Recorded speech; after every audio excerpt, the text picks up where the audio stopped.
Estudio generacional.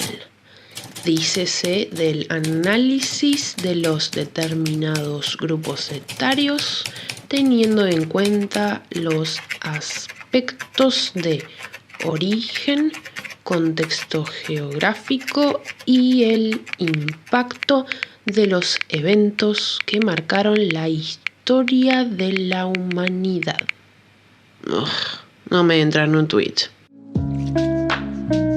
Ahora en tus oídos, Análisis Millennial.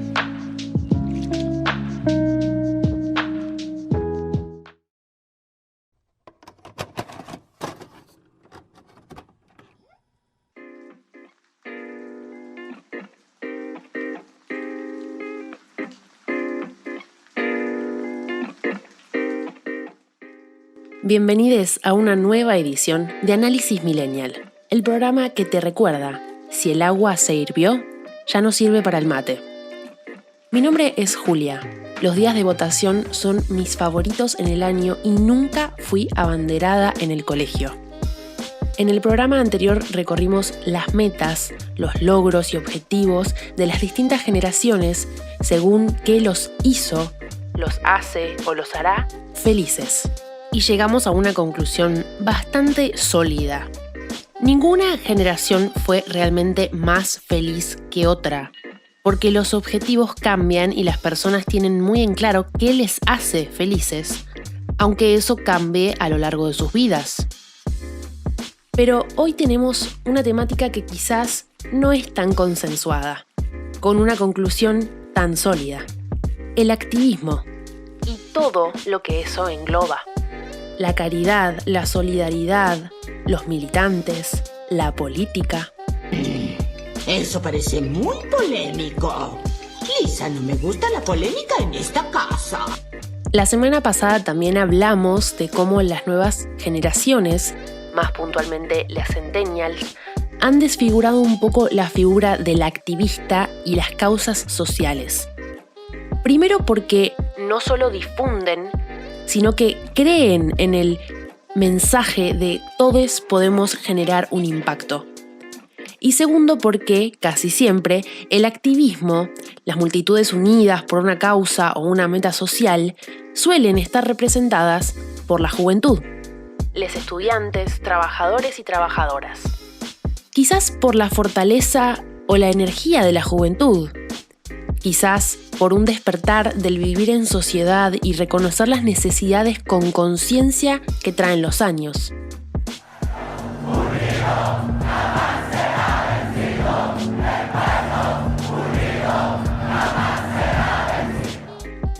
Sea cual sea el motivo, eso no excluye a los mayores. Hoy los puestos de influencia, de poder y de autoridad, senadores, diputados, congresistas, presidentes y mandatarios, tienen, en promedio, 55 años. Y no es posible crear un verdadero cambio en el mundo sin las herramientas que ofrece la política, así que las juventudes y los adultos trabajan de manera conjunta. Julia, ¿dijiste política? Sí, herramientas políticas. Pero, ¿no sabés cómo dice el dicho? En la mesa no se habla ni de política ni de religión. Bueno, en esta mesa se habla de todo. El libro sagrado, el diccionario claramente, define militancia como haber o concurrir en una cosa, razón o circunstancia particular que favorece o apoya cierta pretensión o determinado proyecto. ¿Podríamos entonces considerar militancia o militantes a aquellos que se comprometen por una causa y trabajan para llevar adelante sus consignas? Sí y no. Hay muchas formas de trabajar activamente por una causa. Por ejemplo, el voluntariado en una ONG o quizás la caridad o la beneficencia. Pero son actividades muy distintas. La militancia está siempre fuertemente relacionada con las banderas o facciones políticas, mayormente con movimientos populares. En los últimos 15 años, la militancia joven en Latinoamérica retomó una fuerza popular que había sabido tener en otras épocas y reivindicó un poco el esfuerzo y el trabajo de los que lo hacen, literalmente, por amor a la patria. La militancia, bajo cualquier bandera, significa levantarse y trabajar por una causa que uno considera justa.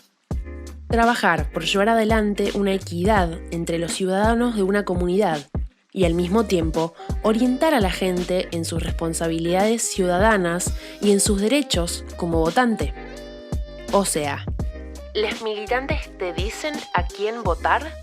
Sí y no. No, porque no es realmente su interés decirle a la gente: vengan, voten bandera magenta, sean parte de nosotros, sino demostrarlo. Sí, quieren que uno vea su trabajo, entienda sus objetivos, acompañe sus metas y a sus representantes. ¿Y está mal? No lo creo. Podríamos decir que hay una ingenuidad común que nos lleva a creer que cualquiera con una posición definida siempre va a querer convencernos. No solo no es tan así, sino que no tendría por qué ser malo. Vamos a ejemplificar sin nombres. Este es un pueblo chico, en el interior de un país joven, con una población humilde y muchos trabajadores y trabajadoras algo relegados. Un grupo de estudiantes se reúne en la puerta de su centro de estudios para comentar lo que ven, lo que viven. Las calles locales están maltratadas, lo que compromete el transporte. Las familias más pobres pasan hambre y los negocios más pudientes no se hacen cargo de sus desperdicios. Y la encargada de hacer cumplir las medidas que solucionan sus conflictos no está, no lo vive, no lo ve. Entonces se organizan, se unen, coordinan y trabajan por cambiar algo en su distrito, en su tierra. Primero hicieron una colecta de alimentos, convocando a los vecinos a ayudar con lo que pudieran para esas familias con hambre. Después picaron piedra, picaron tierra, picaron escombro. Hicieron lo mejor por llenar esos pozos y esas faltas en el pavimento del centro del pueblo. Y el transporte pudo andar mejor. Después, en su lugar de encuentro, que es ahora la casa de uno de los estudiantes, convocaron a los comerciantes, a los vendedores, vendedoras, y debatieron con ellos la posibilidad de manejar los desperdicios de otra forma, de crear postas de reciclaje, de fomentar a los clientes la utilización de productos reutilizables con descuentos o promociones. Pero no es suficiente. Pasan los meses, pasan los años y las cosas siguen igual. Las familias con hambre siguen con hambre, porque lo que falta es trabajo.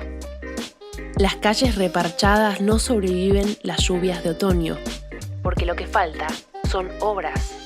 Y los comerciantes que habían aceptado colaborar con el manejo de los residuos prefirieron hacerse les distraídes, ganar más y volver a dejar la basura multiplicarse, porque lo que falta es regulación. Y la persona a cargo sigue sin aparecer.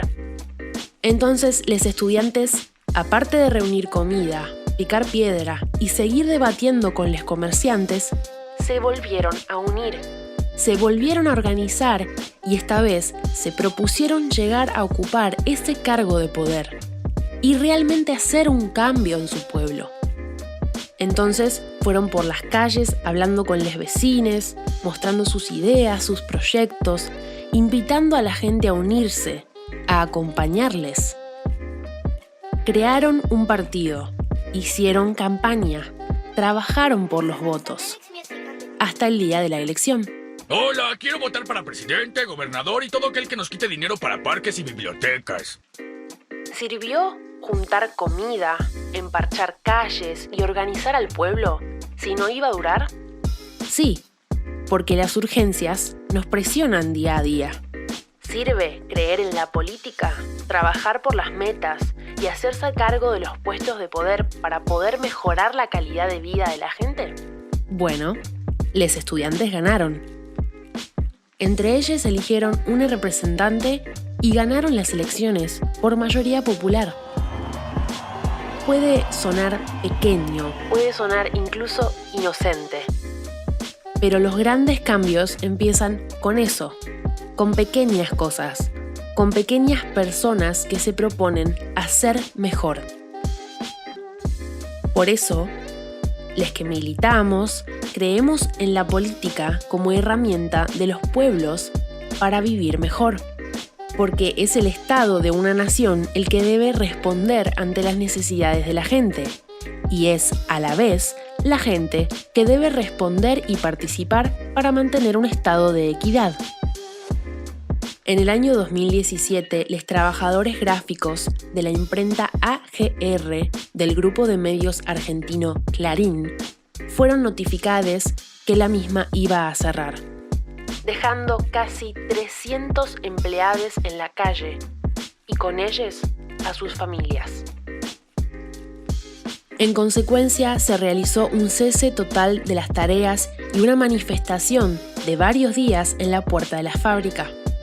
Con la voz de la cantante Valentina Cook y la producción de los trabajadores de El Ojo Obrero, grabaron su versión de la canción de protesta del episodio Próxima salida a Springfield de Los Simpson.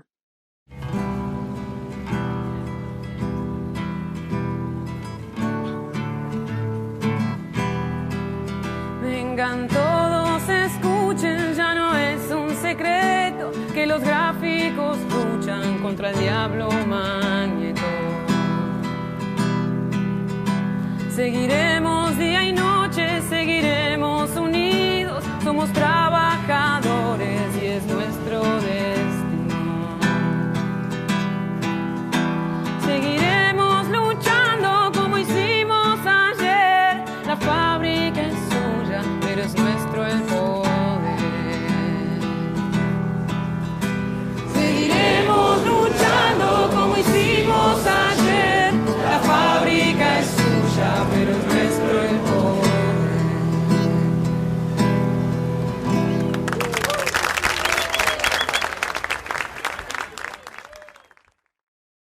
Se te enfrió el café por 19ª vez en el día, mientras viciabas en Twitter, cuando deberías estar trabajando.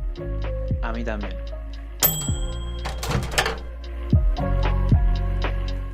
Análisis Millennial.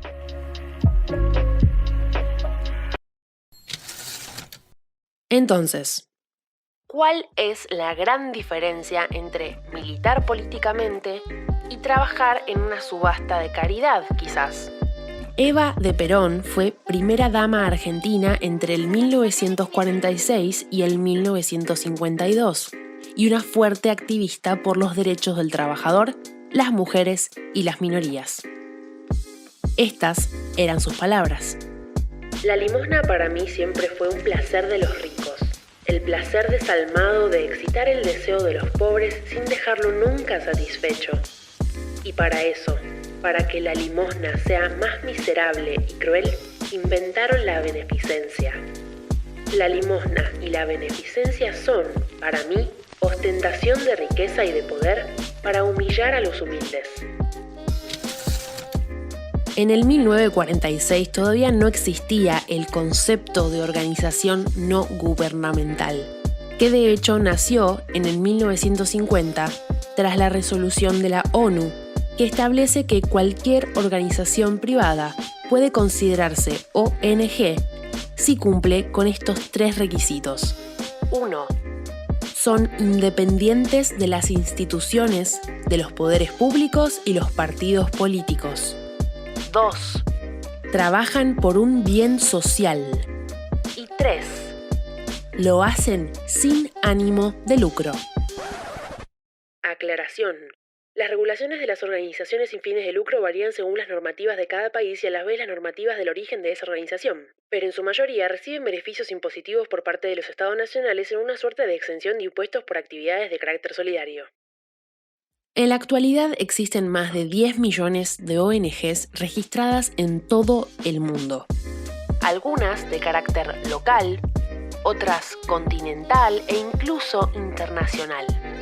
Las hay que defienden los derechos de los animales, como Fundación Vida Silvestre, de los derechos de los niños, como puede ser Aldeas Infantiles, y de los derechos de las mujeres, como es Manos Unidas. Hay ONGs por la salud, por el trabajo, para erradicar el hambre, para fomentar la educación e incluso para equilibrar las desigualdades de acceso a los medios de comunicación en las distintas poblaciones. Las hay enormes, con millones de socios y causas, como puede ser UNICEF o Greenpeace, y las hay pequeñas, como puede ser Fundación Patitas. Seguramente sin pensarlo mucho podés decirme el nombre de 3 ONGs ahora mismo. Lo mismo con fundaciones o cooperativas que trabajan con un fin benéfico. Pero, ¿necesitamos de las ONGs? ¿Qué hay detrás de los trabajos de beneficencia? La existencia de la caridad, los eventos, las grandes subastas o colectas esconden una de las condiciones humanas más antiguas y cuestionables: la filantropía, también conocida como limosna. ¿Puede darme dinero? La actividad de dar limosna a otro implica entregar dinero o beneficios de forma limitada que solo mantienen la desigualdad y aplacan la urgencia. Obviamente, no es lo mismo una ONG de carácter internacional, que recauda millones al mes y puede participar en proyectos enormes en varios países a la vez, que un grupo de vecines que se reúne en una colecta de alimentos. La diferencia radica en la intención. El dicho dice: no le entregues el pez, enséñale a pescar. Y el dicho no está errado, pero tiene sus defectos. Las organizaciones no gubernamentales no suelen trabajar por un impacto duradero o un beneficio de carácter definitivo, sea cual sea su origen. Volvamos a poner el ejemplo sin nombres. Yo soy una ONG, llamémosle Solidaridad Millennial. Recibo donaciones de miles de personas, reorganizo ese dinero, elijo mi causa y trabajo por esa causa. Y estoy exenta de pagar ciertos impuestos. Si mi causa es, por ejemplo, el agua, elijo una población comprometida y me pongo en campaña de hacerles llegar un suministro de agua. Se arma una colecta y entonces compro 10.000 bidones de agua. Perfecto, ese pueblo tiene agua para consumo. 1 mes, 2 cuanto mucho. Y luego el agua se termina. Y la necesidad vuelve. Entonces tengo que volver a recaudar, volver a organizar y volver a llevar el agua. ¿Hice mal? No. Hice lo que pude por aplacar esa urgencia, que claramente debía ser aplacada, sabiendo que la gente muere por consumir agua en mal estado o por enfermedades derivadas de la deshidratación. ¿La gente que me donó hizo mal? No. Leyeron mi investigación, empatizaron con mi causa, algunos incluso voluntariaron para hacerla realidad. Pero, al fin de cuentas, la necesidad sigue ahí. Si en cambio Solidaridad Millennial realizara obras de infraestructura o interviniera las influencias políticas en el área, estaría logrando un cambio real, poniendo un pozo de agua o creando una planta de purificación. Pero entonces la necesidad desaparece, la causa se cae y las donaciones dejan de entrar. No quiero decir con esto que todas las ONG u organizaciones de beneficencia tienen un trasfondo malicioso o de segundas intenciones. Claramente no todas las ONG pueden costear una infraestructura, tener influencia política o miles de donantes. Pero terminan siendo una pantalla, una forma de emparchar los problemas de fondo e incluso restarle responsabilidad a la verdadera fuerza responsable, la política. Y a la vez se refuerza el discurso de los que más tienen haciendo caridad. No se está eliminando la brecha, no se está cambiando las condiciones de vida. El espacio de caridad es mayormente uno donde las clases altas se reúnen para vanagloriarse de las tan desinteresadas donaciones que hacen, sin solucionar los problemas de fondo. Porque no quieren equidad, quieren seguir siendo superiores. Al fin de cuentas, es todo un movimiento de poder disfrazado de beneficencia. Así son criticadas las figuras de la iglesia, las fundaciones, las monarquías, entre otras figuras de poder o influencia. En nuestro mundo ideal análisis millennial, las ONG no existen. La caridad no existe. La limosna no existe. Porque no se necesita. Pero el mundo no es ideal. Y si bien enseñar a pescar es la idea perfecta cuando un pueblo tiene hambre, como bien dice el dicho, con hambre no se puede pensar. Hay urgencias que deben ser cubiertas. A lo largo de la historia, las generaciones han vivido en este constante tira y afloje entre lo que es o no realmente beneficioso a la hora de trabajar por las causas sociales. Las organizaciones no lucrativas han tenido un crecimiento exponencial en la última década a nivel mundial. Podríamos decir que se han puesto de moda, junto con la figura del embajador de las marcas que quieren tener cierto impacto social, o el marketing, que significa anotarse en las movidas sociales o populares.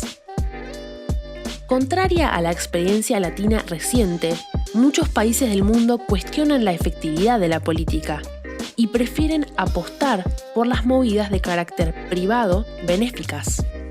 Otros se abocan al trabajo local, en las parroquias, templos o centros de trabajo comunitario. Algunos incluso eligen impactar desde la clandestinidad del Internet, provocando golpes a las grandes empresas o modificando los registros de los bancos o centros económicos del mundo. Este es un mensaje de Anonymous.